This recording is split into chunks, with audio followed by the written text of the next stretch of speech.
a lot of the conditions are met. I mean, even at the jungling speed, apparently you could already see how One Shot is clearly up ahead of Super Ken in terms of speed, but it seems like they'll be able to look for a way to force a skirmish against each other here in the middle lane.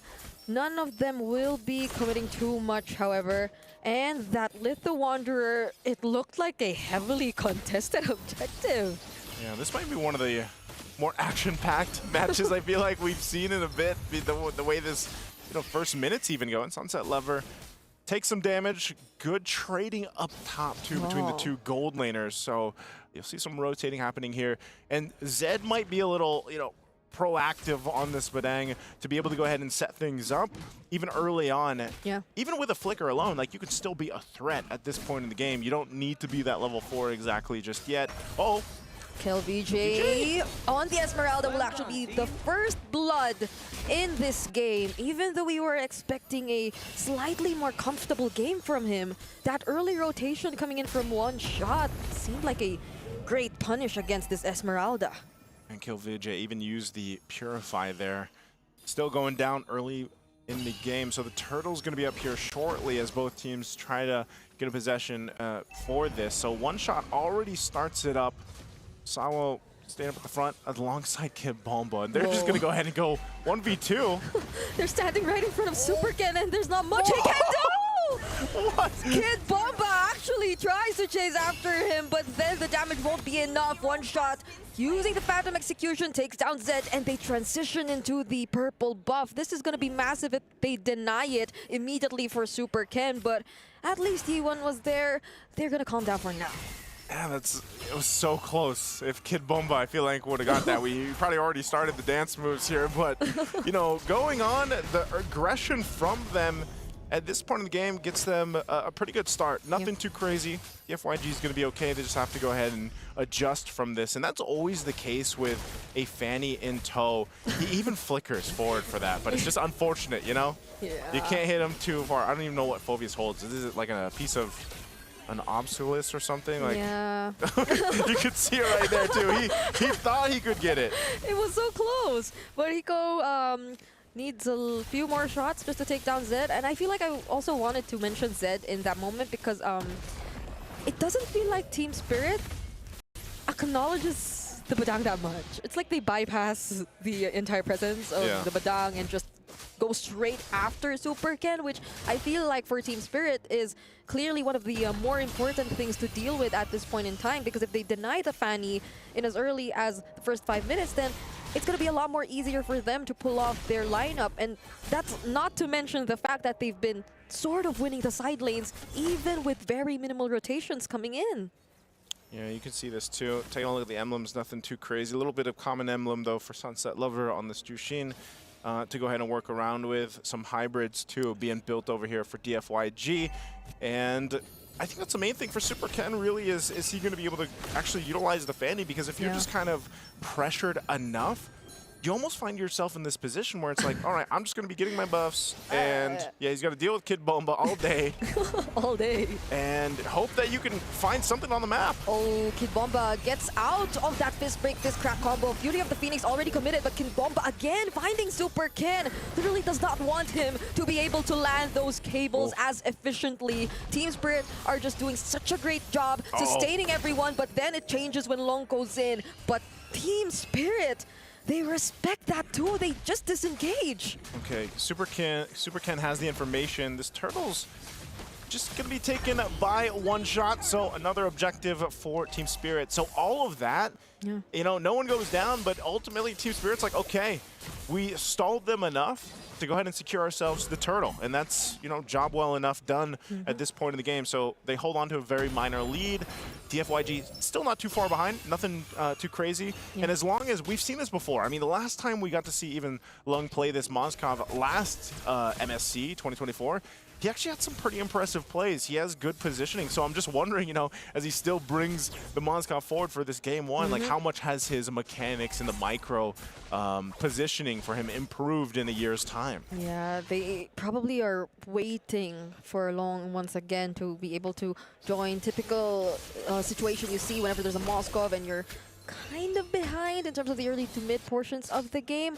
But I feel like even when Long gets to join, there are just so many ways that Team Spirit are gonna be able to deal with him. Like, you know how AoE is a huge, or is gonna like be such a huge problem for these kinds of compositions who really want to be able to find that right positioning. There's the threat of the AOG, Sunset Lover, who's just gonna look for the stacks on the Lantern Flare and is kind of one of the tankier mid lanes who can just go in whenever he wants to. But speaking of one shot, he'll be the target this time around for Super Ken, and Zed lacks the damage though, but this might be this is a response. A fight. This might be something Team Spirit will try to go for. That first casualty is actually going to be Long, and Hiko still doesn't use the Zaman Force. Oh, there you go. Finally takes down Zed as well.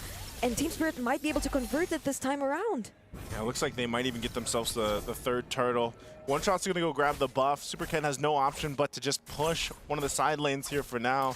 But you saw how Team Spirit, they just literally walked down to the bottom lane because DFYG was not able to convert anything with the amount of time they spent down there. And they just collapsed down under the tier 1 turret to capitalize on it. So, interesting takes there. I think still for Team Spirit, you can see Brute Force picked up now for one shot, so he's got a little more of that defensiveness to help him out with this, because so far we haven't seen this like big team fight by either team break out just yet.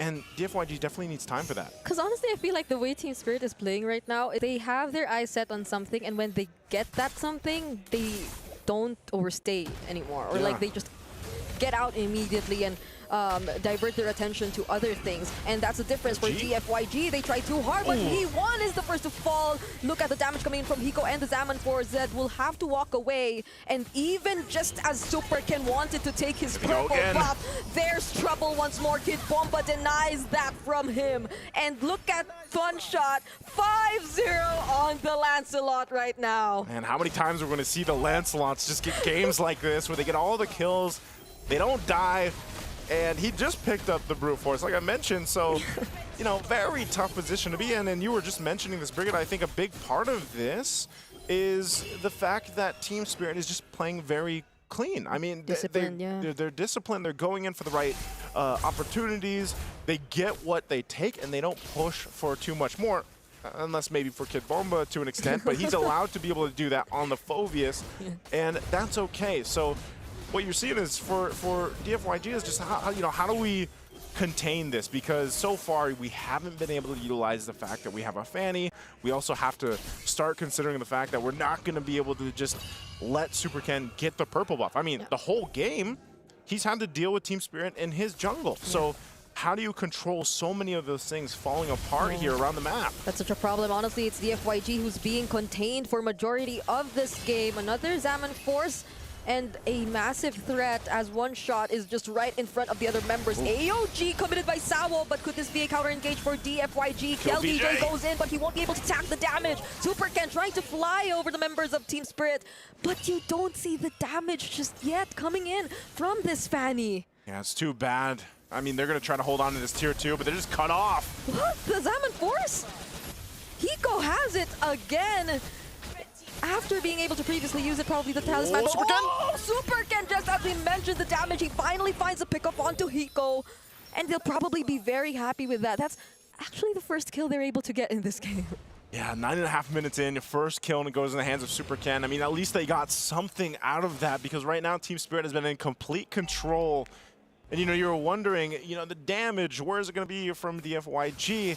Lung needs plenty of time on the Moskov. He has to go ahead and build up, and you're thinking that, you know, Super Ken is going to be able to be the guy to do that. Well, maybe if he gets a couple more of those kills in his pocket, then he can build up from there. Because you can already see, right, the disparity between him and One Shot is quite apparent. He does have the War Axe. He does have the Blade of Hepsies here to help him out a little bit more. And that's why that burst is there. But unfortunately, I think they just have to watch this objective being taken.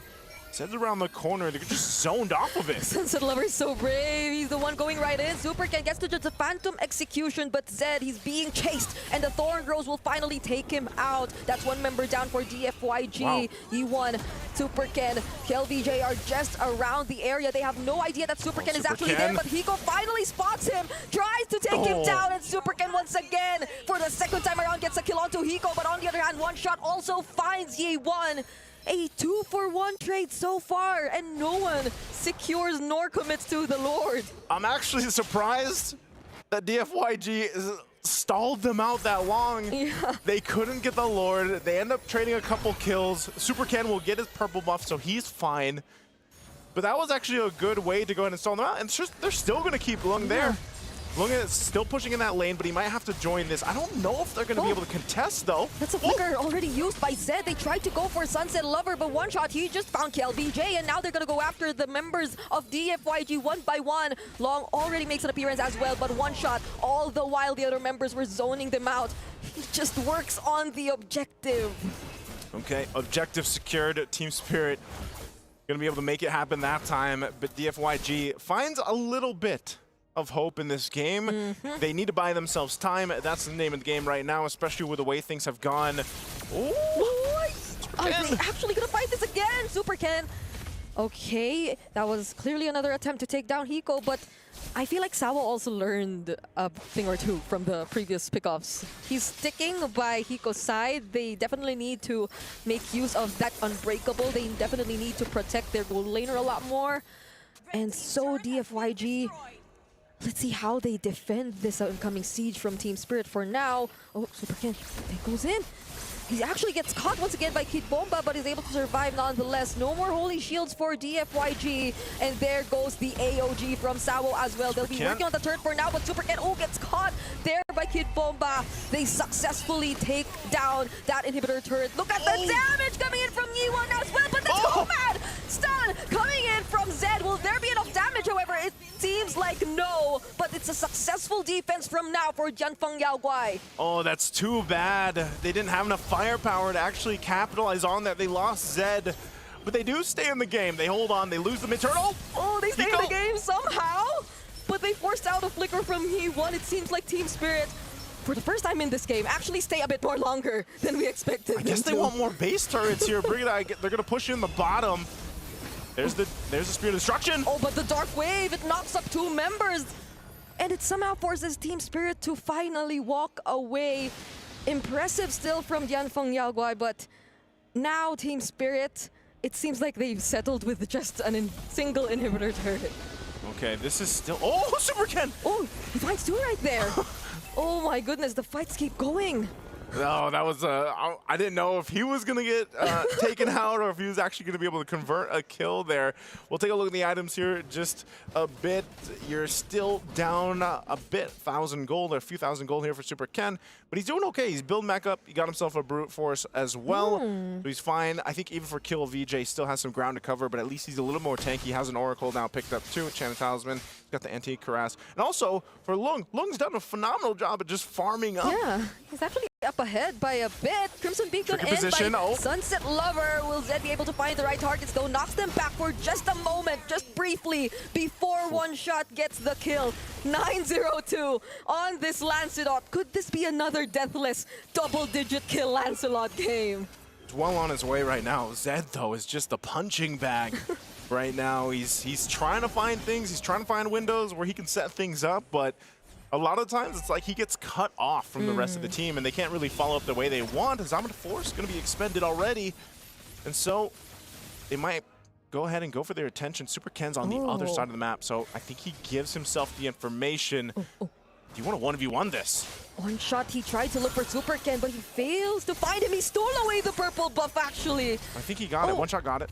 Oh, what he has? Okay, so maybe that was his purple buff, because prior to that, I'm not entirely sure if he had his own. But Sawo blocking the way, won't even get to see KLVJ, uses the AOG on the other side of this area just to ensure the other members of DFYG won't catch up. Super Ken, Sunset Lover gets to spot him though. They'll try to take him down before they proceed with this objective, while Long just works on the other side of the map. That's an execution find Super Ken, and Kid Bomba once again blocking his path. Will Zed still try to make things happen? It seems like no more as Team Spirit secure the Lord. Oh, Zed just on the run. He's going to have to go back to base. They're going to make a beeline for it after grabbing everything they needed. He's also going to take the orange buff here, so one shot will be orange buffed up, and the Lord making its way down the mid Super Ken still 15 seconds away from being up, so this is going to be a 4-man defense against the full force of Team Spirit. Ooh. Can they do it? Kid Bomba and Sao go in at the exact same time. Legendary for one shot. And look at Hiko just dancing around everyone with the Salmon Force as Team Spirit finally secure game number 1. And there you have it.